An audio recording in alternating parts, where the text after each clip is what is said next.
केंद्रीय मंत्री वीरेंद्र खटीक के बयान के बाद खलबली मच गई है। मामला अवैध कारोबार से जुड़े टीकमगढ़ लोकसभा क्षेत्र के नेता का है। दरअसल केंद्रीय सामाजिक एवं न्याय अधिकारिता मंत्री वीरेंद्र खटीक दमोह प्रवास पर पहुंचे थे। उन्होंने भाजपा सदस्यता महाअभियान के संबंध में बैठक लेने के बाद मीडिया से चर्चा में बयान दिया।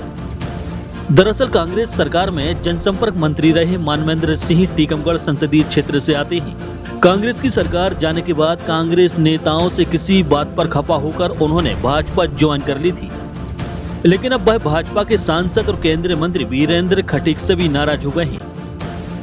दरअसल खदानों के कारोबार को लेकर केंद्रीय मंत्री और मानवेंद्र सिंह के बीच तनातनी चल रही है। केंद्रीय मंत्री के निर्देश के बाद जिला प्रशासन ने अवैध खदानों को बंद कर वाहनों को जब्त किया है, जिससे मानवेंद्र सिंह खासे नाराज चल रहे हैं और इसी बात को लेकर उन्होंने केंद्रीय मंत्री पर गंभीर आरोप लगाए हैं।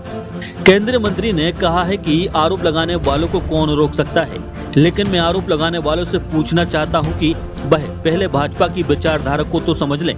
उन्हें दीनदयाल उपाध्याय और भाजपा की विचारधारा को समझना ही नहीं है। उन्होंने दीनदयाल उपाध्याय को पढ़ा ही नहीं है।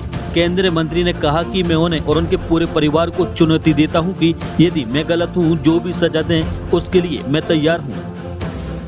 मैं आरोप लगाने वालों को और उनके पूरे परिवार को चुनौती देता हूं कि वह एक भी आरोप को सिद्ध करके बता दे। मैं किसी भी चौराहे पर चर्चा के लिए तैयार हूं। मैंने जैसा कि बताया, जो हमारी विचारधारा सही नहीं, वो आज उन परिवार के सदस्यों को सिखाएंगे कि राजनीतिक जीवन कैसा होना चाहिए, सामाजिक जीवन कैसा होना चाहिए। स्वयं का जीवन देखें, उसके बाद दूसरों को नसीहत देने के लिए आगे आए। लगाने वालों के लिए तो किसी को रोका नहीं जा सकता है, लेकिन आरोप लगाने वालों को मैं ये चुनौती देता हूँ कि वो अपना मेरे समान, जैसे मैं खुलेआम कहता हूँ, कोई एक आरोप सिद्ध करके तो बता दे, तो मैं हर तरह की सज़ा भुगतने को तैयार हूँ। मैं आरोप लगाने वालों को ये कहना चाहता हूँ कि वो राजनीति में स्वयं के लिए आए हैं। उन्होंने पंडित दीनदयाल उपाध्याय को नहीं पढ़ा, उन्होंने एकात्म मानववाद को नहीं पढ़ा।